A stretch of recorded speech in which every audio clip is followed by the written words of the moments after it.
And it's interesting that you share this story because I would think, especially during the 70s, and it was so few of you guys in show business, I would think that everybody would be sticking together. Everybody who had any level of power would be trying to pull up the next person who they see, okay, I know how difficult it was for me to get the spotlight. Let me reach my hand out and pull up the next young brother. Let me say something, because I'm critical of myself as well. There's some decisions I made on that show that when I look back, I could have made better decisions. And a lot of people looking at stuff and applying the word. As a matter of fact, one comedian, I won't call his name, Lorne Michaels called me one time and asked me what I thought of him, right? And I said, hey, I saw the guy in Philadelphia. He's beautiful. He's very funny, very funny. Now, his manager certainly had a lot to do with him coming on. But Lorne Michaels did ask the opinion of the people on that group, all 7 of us. He asked John, he asked me, and he asked anybody who had seen this black comedian what they thought of him, including me. So I told him I liked him. Hey, bring him on. When he came, I went to meet him, and I happened to start to say, hey, man, we got you on. He said to me, you didn't get me on. My manager got me on, you Uncle Tom.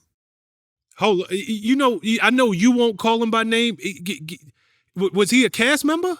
No, this guy was, at that time, Saturday Night Live was having comedians do 10 minutes, 5 minutes in each show. They don't do it anymore.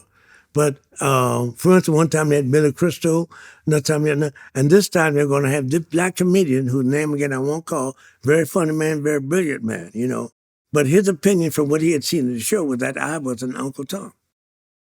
And he told me so. Yeah. How do you even react to something like that? Knowing where you come from. It broke my heart. I remember went into my room, and for the first time, I broke down. Because those, especially, you coming up out of the 60s, we as a people are fighting for civil rights. Right. You're from the South. You're right. from New Orleans. So you know racism firsthand. Hey, man. So to be called to your face a Uncle Tom, that must have really broke your heart. Let me tell you something. I was born in 1937 when black men were being lynched. I told you, not just 3 times a month, but 2 or 3 times a week. By the time I was 10, I was a black boy who knew that might have been my future.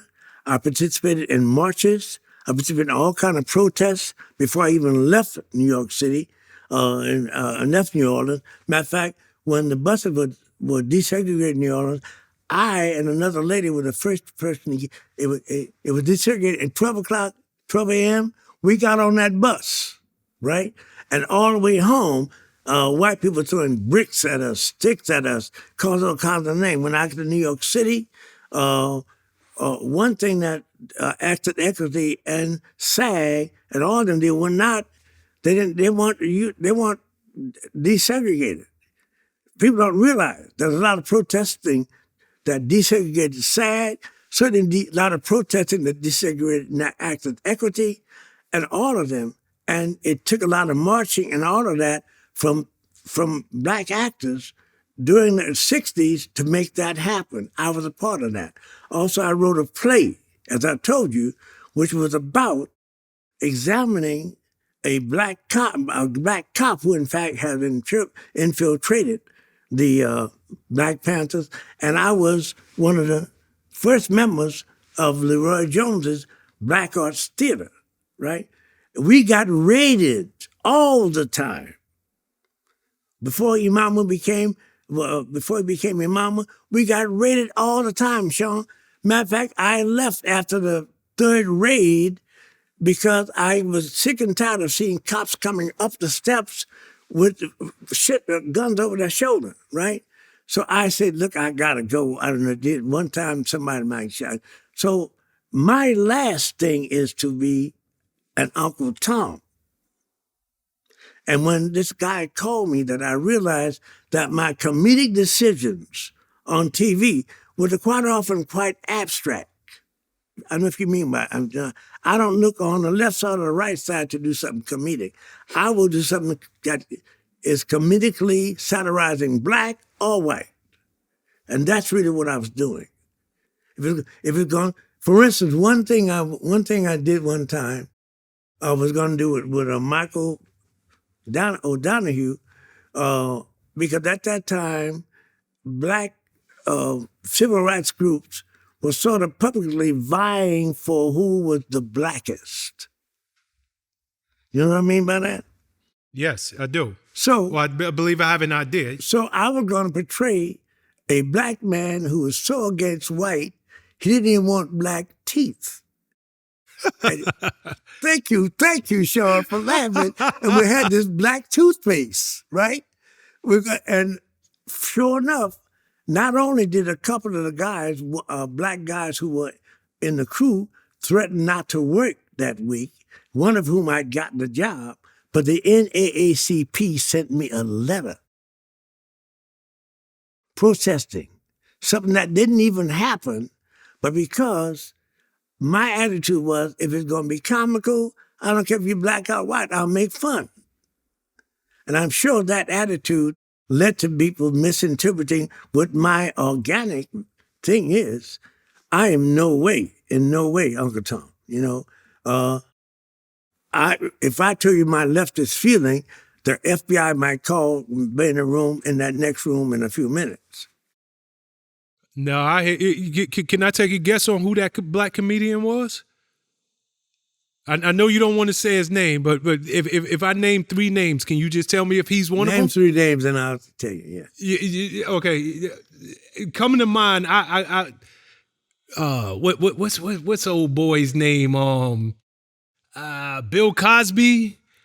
Who was around in that time? Bill Cosby was around. It wasn't something who was well known, no.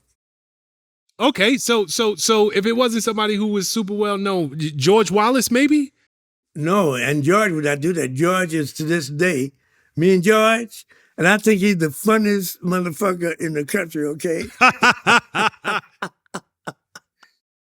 He is funny man. No, George is hilarious. But I'm trying to think of who would call you that, because you mentioned and you mentioned with reverence Dick Gregory, so I know it wasn't Dick. No, it wasn't Dick, no. Couldn't been him. I know Flip Wilson was around, but he's well known. Oh no, it wasn't anybody who had a name.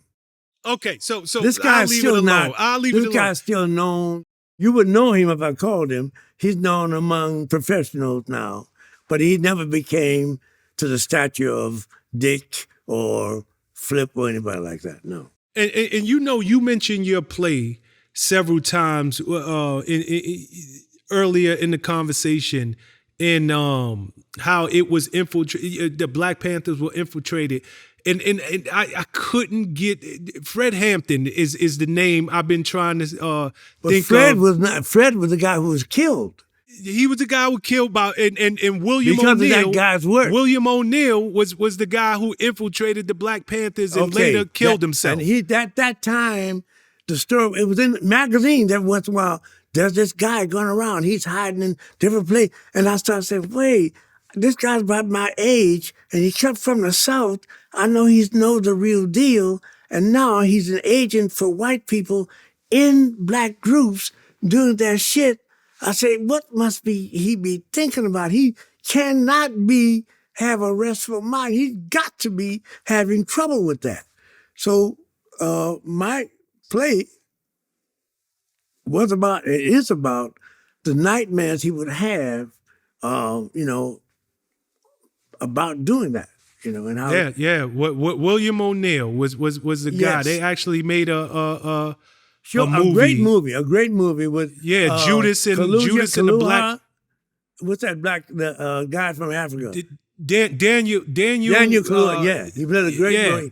Did a great deal. Yeah, great role. It's an amazing movie. Yeah, sure I think I forget what it's called. Something in the Black Judas. Messiah and the Black Judas. Right. There you go. Right.